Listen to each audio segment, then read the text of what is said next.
Hello friends, success ऐसे classes में आप सभी का स्वागत है। जैसा कि हम पहले वीडियो बना चुके हैं कई बार जीएस की, तो हमने जीएस की नई सीरीज़ शुरू की है जिसमें हम आपको इसके थ्रू पढ़ाएंगे। जैसे स्पेशल राज्य व्यवस्था है, ये इतिहास के लिए है और ये भूगोल के लिए है। इसी प्रकार से सीरीज चलेगी। जितने भी कम्पिटिटिव एग्ज़ाम है उसके लिए बहुत ज़्यादा बेनिफिशियल एंड बहुत ज़्यादा आपके लिए उपयोगी रहेगी। मतलब इससे बाहर जाने का कुछ नहीं है। तो इसी से मैं पढ़ाऊँगा, आपको नोट्स बनाने की आवश्यकता नहीं पड़ेगी। आप ये मैगज़ीन ले लीजिएगा, आपको दिखा देता हूँ। तो आज हम स्टार्ट करेंगे राज्य व्यवस्था।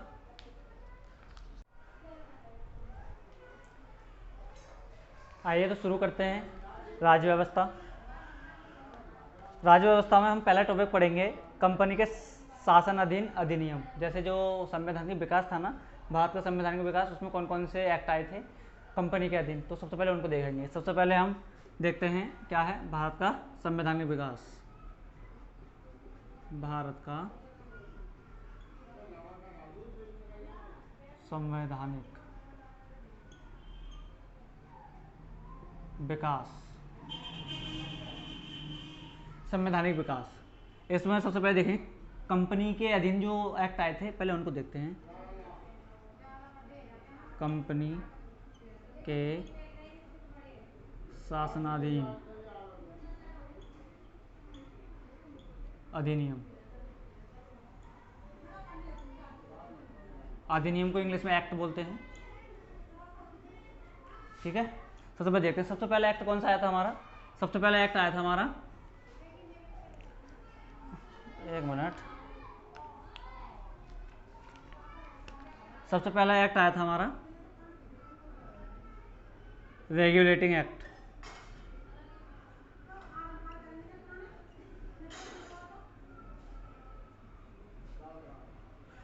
कब आया था? 1773 में। 1773 में आया था। इसमें कुछ प्रावधान किए गए थे, वो देखते हैं क्या क्या प्रावधान थे इंपॉर्टेंट। जैसे पहला था ब्रिटिश संसद द्वारा पारित था, ये पहली बात, जो इंग्लैंड में संसद होती थी उसके द्वारा पारित था। ब्रिटिश संसद द्वारा पारित, ठीक है। दूसरा पॉइंट क्या था? कंपनी में व्याप्त किस लिए आया था? जैसे कंपनी में क्या हुआ था, व्याप्त भ्रष्टाचार मच गया था, कंपनी में भ्रष्टाचार। कंपनी में भ्रष्टाचार मच गया था, उसको रोकने के लिए इसको लाया गया था। इसके थ्रू क्या किया गया? बंगाल का गवर्नर नियुक्त किया गया। बंगाल का गवर्नर होता था, उसका नाम बदल के बंगाल का गवर्नर जनरल कर दिया गया। बंगाल का गवर्नर जनरल पद, ठीक है, लाया गया, ठीक है। तो पहले हमारे गवर्नर जनरल कौन थे बंगाल के? कौन थे? Lord Warren Hasting. लिख देता हूँ हाथ के हाथ, लॉर्ड वारेन हेस्टिंग। हेस्टिंग कौन थे? बंगाल के गवर्नर जनरल पहले। लेकिन भारत के ऐसे पूछ रहे था कभी भी कि भारत मतलब बंगाल का गवर्नर कौन था पहला? बंगाल का प्रथम गवर्नर कौन था? तो बोलेंगे Robert Clive. Robert Clive, Robert Clive. और क्या क्या गया था इसमें? और इसमें कहा था कि सर्वोच्च न्यायालय का स्थापना, सर्वोच्च न्यायालय की स्थापना कब की गई थी? 1774 में। रेगुलेटिंग एक्ट में यही कुछ महत्वपूर्ण प्रावधान है, जैसे गवर्नर जनरल का पद और सर्वोच्च न्यायालय की स्थापना। और ब्रिटिश संसद द्वारा पारित था। किसके लिए लाया गया था? कंपनी में भ्रष्टाचार हो गया था बहुत ज़्यादा, तो इसमें यही है इतना।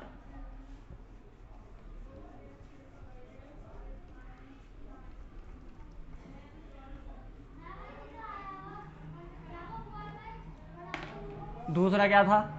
दूसरा है पिट्स इंडिया एक्ट। दूसरा कौन सा है? पिट्स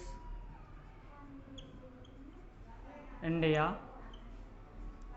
एक्ट कितना था? 1784 में, 1784 में आया था। ठीक है, आप नोट डाउन भी कर सकते हैं, वरना ये मैगजीन ले लेना, कुछ नोट डाउन करने की आवश्यकता नहीं है, इसको साथ में लेके और मेरा लेक्चर देखते रहिएगा, पूरी राज्य व्यवस्था आपकी ऐसी कंप्लीट हो जाएगी उंगलियों पे। ठीक है, पिट्स इंडिया एक्ट देखते हैं। पिट्स इंडिया एक्ट में कौन कौन से प्रावधान थे? ये पहली बात क्यों आया था? जो 1773 का रेगुलेटिंग एक्ट था ना, उसमें कुछ कमियां थी, उन कमियों को दूर करने के लिए, 1773 की कमियों को दूर करने के लिए कुछ मैं ऐसे बताऊंगा जो इसमें नहीं होंगे, अपनी तरफ से बताऊंगा मैं। ठीक है, इसमें क्योंकि सारी संपूर्ण चीज़ हैं, लेकिन कुछ ऐसी भी हैं जो इसमें नहीं है, क्योंकि कहानी के तौर पे मैं बताऊंगा तो वो उसको लिंक करना पड़ेगा, तो इसलिए 1773 की कमियों को दूर करने के लिए इसको लाए गए थे। ठीक है, इसमें और क्या किया गया था? इसमें नियंत्रण बोर्ड का गठन किया गया था। नियंत्रण बोर्ड का गठन, इसका काम क्या था? कंपनी पर नियंत्रण करना, कंपनी के कार्य पर नियंत्रण करना। ये भी संसद द्वारा सरकारी मतलब सरकार की तरफ से, इंग्लैंड की तरफ से ये गठन किया गया था 1784 वाले पिट्स एक्ट में। और इसमें क्या किया गया? व्यापार में हस्तक्षेप की नीति, व्यापार में हस्तक्षेप की नीति कंपनी द्वारा। ठीक है, ये इसमें प्रावधान थे मात्र दो तीन, इसको आप देख लें, क्योंकि ये शुरुआत की ज़्यादा इंपॉर्टेंट नहीं है, कुछ क्वेश्चन बनेंगे तो मैं बताऊंगा आपको, लेकिन यह है कि विकास तो आपको बताना जरूरी है। अगला था 1786 एक्ट। ठीक है, 1786 का एक्ट, इसमें क्या था आपको पढ़ के बताता हूँ, ज़्यादा इंपॉर्टेंट नहीं है। गवर्नर जनरल को विशेष परिस्थितियों में अपने परिषद के निर्णय को रद्द करने का अधिकार था। मतलब इसकी एक गवर्नर जनरल है, गवर्नर जनरल, इसकी क्या होती थी? काउंसिल होती थी, परिषद। ठीक है, जो जैसे वर्तमान में संसद है, ठीक है, संसद में क्या होता है? एक मंत्री परिषद होती है जो राष्ट्रपति को सलाह देती है, ऐसी एक मंत्री परिषद है, एक परिषद है जो गवर्नर जनरल को सलाह देती है। लेकिन इसमें प्रावधान किया गया कि परिषद के जो निर्णय लेगी वह इसको रद्द कर सकता है गवर्नर जनरल। ठीक है, इसमें यही प्रावधान इंपॉर्टेंट है। अगला है 1813 का एक्ट, जिसको बोलते हैं चार्टर एक्ट, चार्टर एक्ट। ठीक है, इसमें कुछ इंपॉर्टेंट है, जैसे कंपनी का व्यापारिक एकाधिकार समाप्त किया गया था। इसमें पहला पॉइंट, कंपनी का व्यापारिक एकाधिकार समाप्त।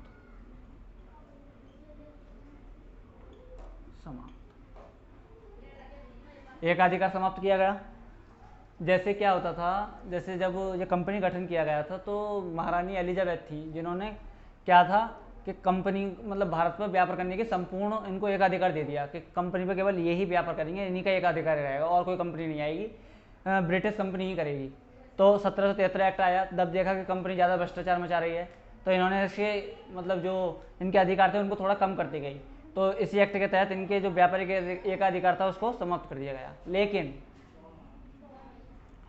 चाय और चीन को छोड़कर, चाय का व्यापार और चीन के साथ व्यापार को छोड़कर अभी इनको ये दो अधिकार छोड़ दिए थे कि इन पे ये अधिकार रहेंगे, चाय और चीन के साथ ये व्यापार कर सकते हैं। इसमें यही इतना इंपॉर्टेंट है और कुछ ज़्यादा इंपॉर्टेंट नहीं है। एक और इंपॉर्टेंट है, क्या है? इसमें प्रथम बार शिक्षा पर खर्च की बात कही गई थी। प्रथम बार, जैसे क्वेश्चन बनता है कि प्रथम बार शिक्षा पर खर्च की जो बात कही गई थी वो कौन से एक्ट के तहत कही गई थी? तो 1813 चार्टर एक्ट। ठीक है, प्रथम बार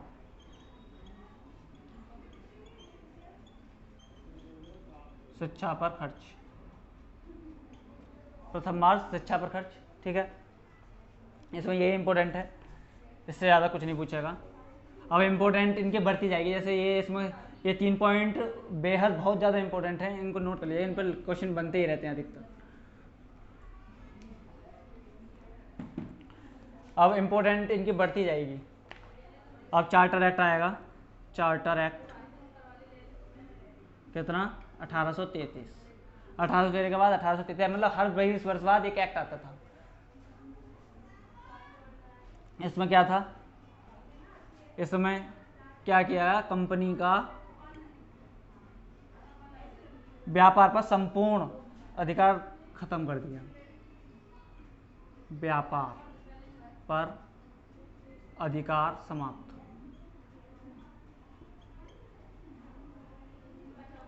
अधिकार समाप्त कर दिया। अब इसमें क्या किया था, चाय और चीन को भी शामिल कर लिया गया था, उससे भी इनका अधिकार समाप्त कर दिया। पहला इंपॉर्टेंट पॉइंट ये है। दूसरा क्या है, कंपनी को केवल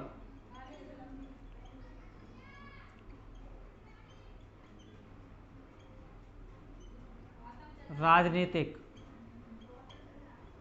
अधिकार दिए गए। ठीक है।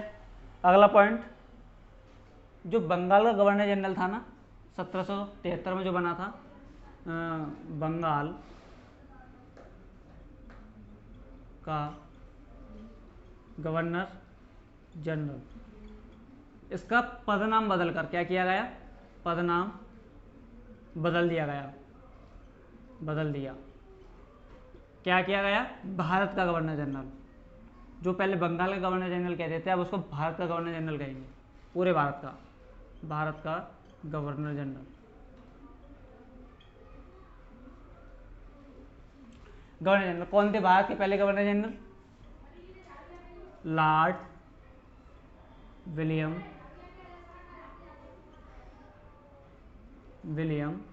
वेंटिक।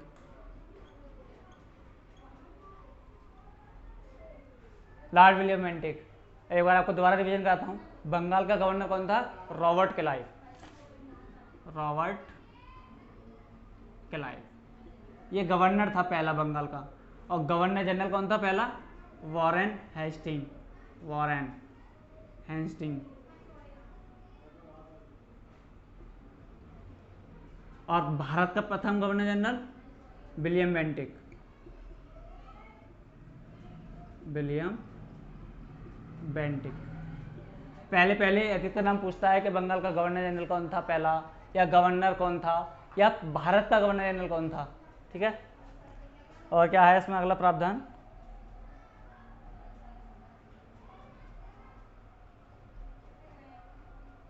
बस यही है इसमें इम्पोर्टेंट है। एक इम्पोर्टेंट ये है कि यहाँ एक विधि आयोग बना दिया गया था। विधि आयोग, जिसके अध्यक्ष कौन थे, मैकाले।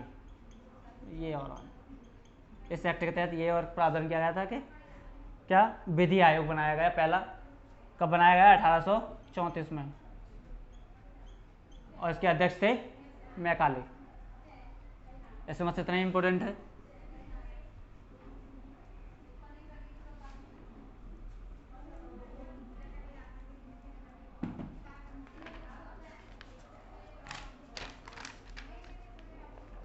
फिर आया था चार्टर एक्ट, ये बहुत इंपॉर्टेंट है। Charter act 1853। इसमें क्या किया गया था,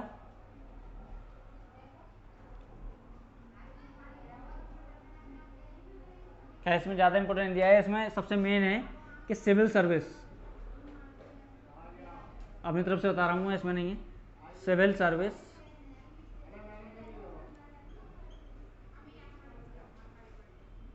के लिए खुली प्रतियोगिता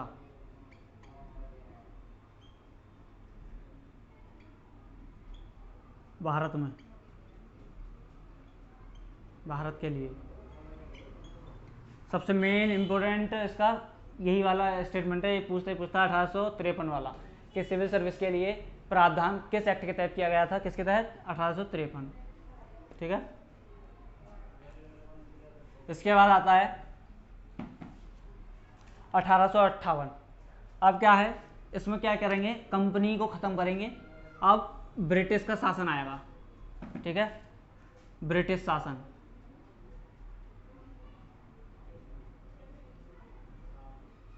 या ताज का शासन, ताज का शासन।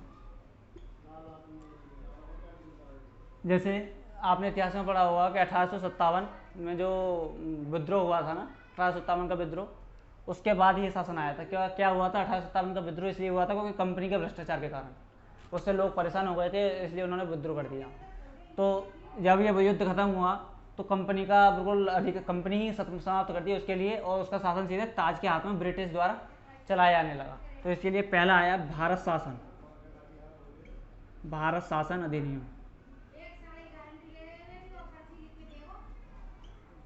भारत शासन अधिनियम 1858, मतलब 1857 के युद्ध के बाद, ठीक है।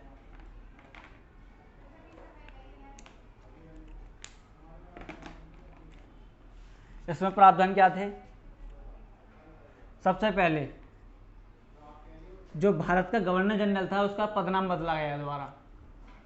भारत के गवर्नर जनरल का पदनाम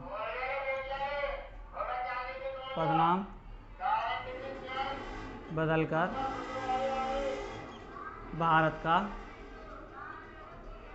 भारत का वायसराय कर दिया, वायसराय। अब भारत का गवर्नर जनरल भारत का वायसराय कहा जाने लगा, ठीक है।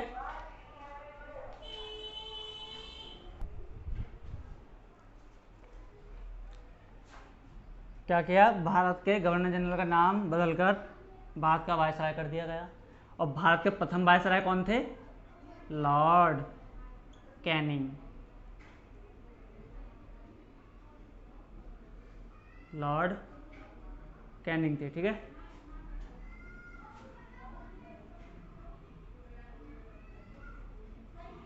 लॉर्ड कैनिंग प्रथम वायसराय, प्रथम बनते आ रहे हैं, इनको नोट आउट करते रहना। जैसे इसमें बोर्ड ऑफ कंट्रोल और बोर्ड ऑफ डायरेक्टर का पद नाम समाप्त कर दिया गया दोनों को, ठीक है। और इसमें एक नई चीज़ की गई, एक नया पद जोड़ा गया।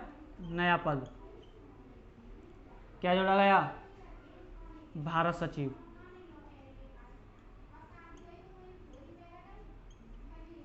भारत सचिव का पदनाम जोड़ा गया किसमें, 1858 वाले एक्ट में। एग्जाम के पॉइंट ऑफ व्यू से केवल ये 2 पॉइंट थे अच्छे, तो मैंने आपको लिखवा दिए हैं। अगला देखते हैं।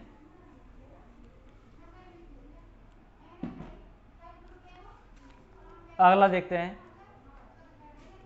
1861 का एक्ट, ठीक है, 1861। इसमें क्या कहा गया, जो वायसराय है, वायसराय को अध्यादेश जारी करने की शक्ति, अध्यादेश जारी करने की शक्ति, ठीक, पहला पॉइंट। और क्या था, बस यही इसमें इम्पोर्टेंट है। जैसे एग्जाम में, वनडे एग्जाम में तो कुछ नहीं पूछता है कभी भी, जैसे पुलिस का एग्जाम हो या पैट वैट का जो एग्जाम आने वाले हैं, सितंबर में है एग्जाम, उसमें नहीं पूछता है डिटेल में। उसमें डायरेक्ट पूछेगा कि अध्यादेश की शक्ति किस एक्ट के तहत वायसराय को मिली, 1861। तो यही एक इंपॉर्टेंट है, इसको नोट डाउन कर लो। बस ये अपील है कि ये मैगजीन जरूर ले लीजिएगा, इससे बाहर कुछ नहीं जाना है वनडे एग्जाम में। अगला देखते हैं 1892 का एक्ट, ठीक है। स्केच बदल लूँगा। इसमें क्या कहा गया,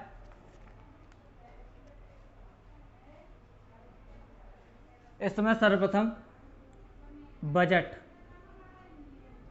की बात कही गई।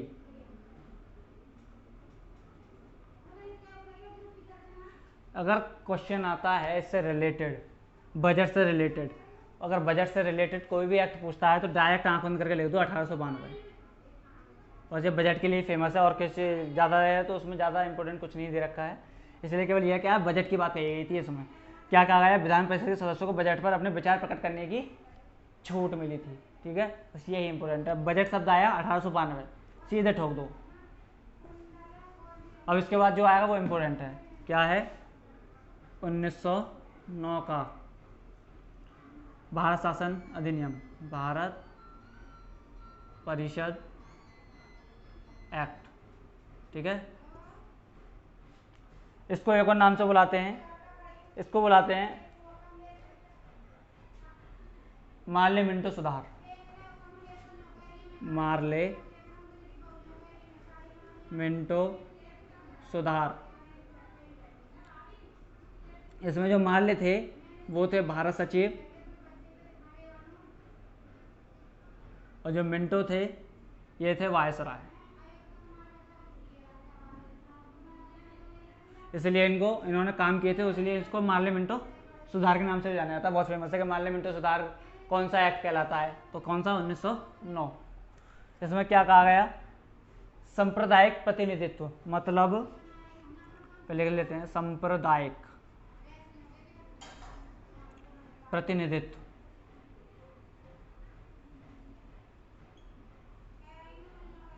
की व्यवस्था। सांप्रदायिक प्रतिनिधित्व का मतलब ये है कि जैसे कोई भी समुदाय होते हैं, जैसे समुदाय क्या बोलें, जैसे कि अलग अलग धर्म है, जैसे जैन धर्म, बौद्ध धर्म, हिंदू धर्म, मुस्लिम धर्म, तो उनको जैसे मुस्लिम धर्म जो था उनको अलग सांप्रदायिक प्रतिनिधित्व, मतलब अलग संप्रदाय निर्वाचन के लिए, जैसे वह जो खड़े होंगे उनको उन्हीं के लोग वोट देंगे, मतलब मुस्लिम ही वोट देंगे, मुस्लिम ही प्रतिनिधित्व खड़ा करेगा, तो उसको बोलते हैं सांप्रदायिक प्रतिनिधित्व। तो ये इसकी व्यवस्था शुरू की गई 1909 के एक्ट के तहत। इसमें क्या कहा गया, बजट, इसमें भी बजट की बात कर दी, बजट पर मतदान करने का अधिकार।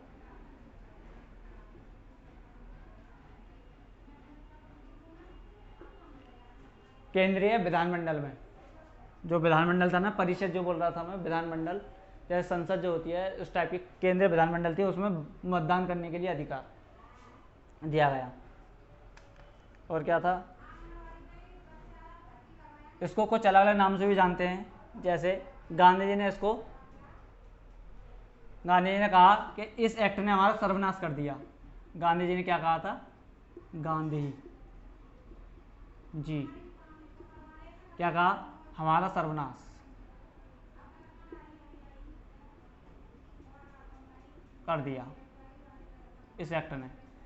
क्यों कहते थे, क्योंकि उनको ये वाला जो सांप्रदायिक प्रतिनिधित्व वाला था इनको पसंद नहीं आया था गांधी जी को। ये चाहते थे कि सब मिलकर रहें, लेकिन ये क्या चाहते थे, सबको अलग अलग करना चाहते थे, इसलिए ये व्यवस्था लाए थे। इसलिए गांधी जी ने कहा कि इस एक्ट ने हमारा सर्वनाश कर दिया। एक हैं रेंजे मैकडोनाल्ड, ये कहते हैं ये सुधार प्रजातंत्रवाद और नौकरशाही के मध्य एक अधूरा और अल्पकालिक समझौता है। मतलब कुछ अंग्रेज थे वो भी इससे सहमत नहीं थे, ये इस प्रकार का एक एक्ट था। ठीक है, इसमें बस इतनी चीज़ इंपॉर्टेंट थी। अगला देखते हैं,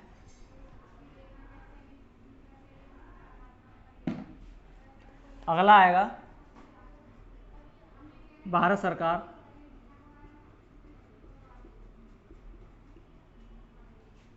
एक्ट 1919। इसको क्या बोलते हैं, मॉन्टेग्यू चेम्सफोर्ड सुधार। मॉन्टेग्यू चेम्सफोर्ड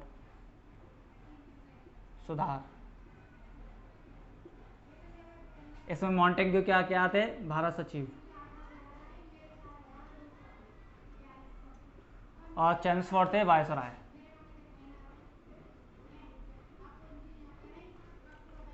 ठीक है, इसलिए इसको बोलते हैं मॉन्टेग्यू चेम्सफोर्ड सुधार 1919 एक्ट को। इसमें क्या प्रावधान थे, इसमें प्रांतों में द्वैध शासन प्रारंभ किया गया। क्या है, प्रांतों में, प्रांतों मतलब राज्यों में, प्रांत बोलते थे पहले, प्रांतों में द्वैध शासन व्यवस्था प्रारंभ। द्वैध शासन का मतलब था आरक्षित और हस्तांतरित। ये दो लोग अलग अलग, इसमें अलग अलग लोग थे जो शासन चलाते थे, जिसको बोलते हैं द्वैध शासन व्यवस्था। ठीक है,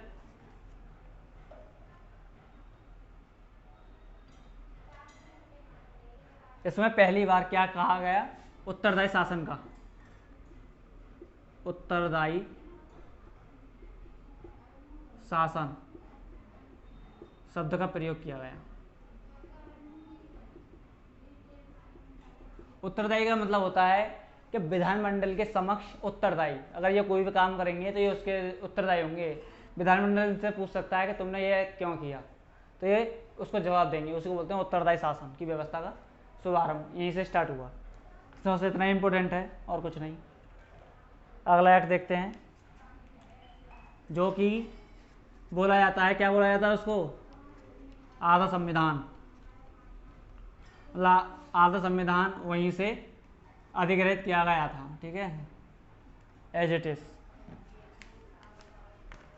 इसको बोलते हैं भारत शासन एक्ट 1935 भारत शासन अधिनियम 1935। इसमें क्या प्रावधान किया गया था, जो 1919 में द्वैध शासन प्रांतों में लगाया गया, इसमें समाप्त कर दिया गया। प्रांतों में द्वैध शासन समाप्त। ठीक है, केंद्र में द्वैध शासन प्रारंभ। ठीक है, ये वाली बात कही गई थी। और इसमें क्या बात कही गई, अखिल भारतीय संघ की स्थापना।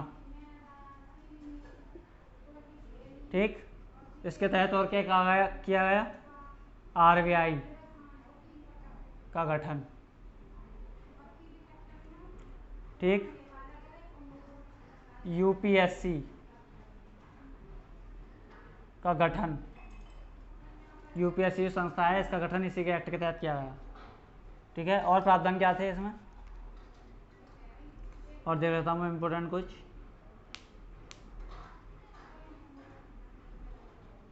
यही इम्पोर्टेंट है, 4 चीज़, इसी को याद कर लेना। पूछेगा तो इनसे पूछेगा, वरना तो डिटेल में इतना जाना बेकार है, क्योंकि बहुत सारी जीएस पढ़नी है। क्वेश्चन पॉलिटी के 2-3 से ज़्यादा आते नहीं हैं किसी भी कॉम्पिटिटिव एग्जाम में, तो आएगा तो इन्हीं में से आएगा, नहीं आएगा तो देख लेंगे। अब एक अंतिम बचा, जिसको बोलते हैं भारत स्वतंत्रता अधिनियम, बिल्कुल लास्ट है इसका, भारत स्वतंत्रता अधिनियम 1947। ठीक है, इसमें क्या, इस एक्ट के तहत क्या गया है, भारत देश आज़ाद हुआ, स्वतंत्र हुआ इस एक्ट के तहत। ये पारित इसलिए कराया गया था कि शासन को सौंपना है भारत को, भारत के लोगों को, इसलिए ये लाया गया था। भारत स्वतंत्रता अधिनियम बोलते हैं इसलिए इसको। इसमें देख लेते हैं क्या क्या प्रावधान थे। इसमें क्या किया गया, दो अलग अलग देशों का बंटवारा भी इसी से हुआ था, जो बहुत ज़्यादा पसंद नहीं था यहाँ के भारतीयों को। गांधी जी इससे बहुत मतलब दुखी हुए थे कि भारत 2 भागों में बंट गया। एक बनाया था पाकिस्तान, इसी के तहत एक बनाया गया था भारत। 2 अधिराज्य बनाए गए थे। ठीक है, इसका विभाजन हो गया इस एक्ट के तहत। और 15 अगस्त 1947 देश आज़ाद। अंग्रेजों ने शक्ति भारतीयों को सौंप दी। ठीक है, और क्या कहा गया, जो भारत का सचिव पद था भारत सचिव पद समाप्त। ठीक है, और क्या प्रावधान था इसमें? यही प्रावधान था। और एक बार महत्वपूर्ण तथ्य हैं वो मैं आपको पढ़ के बता देता हूँ। बंगाल का प्रथम गवर्नर जनरल वॉरेन हेस्टिंग था, मैं बता चुका हूँ। कलकत्ता में उच्चतम न्यायालय 1774 में बनी एक्ट, रेगुलेटिंग एक्ट के तहत। प्रधान सेनापति की शक्तियाँ सर्वप्रथम लॉर्ड कॉर्नवालिस। भारत में प्रथम गवर्नर जनरल बता चुका मैं, लॉर्ड विलियम बेंटिक।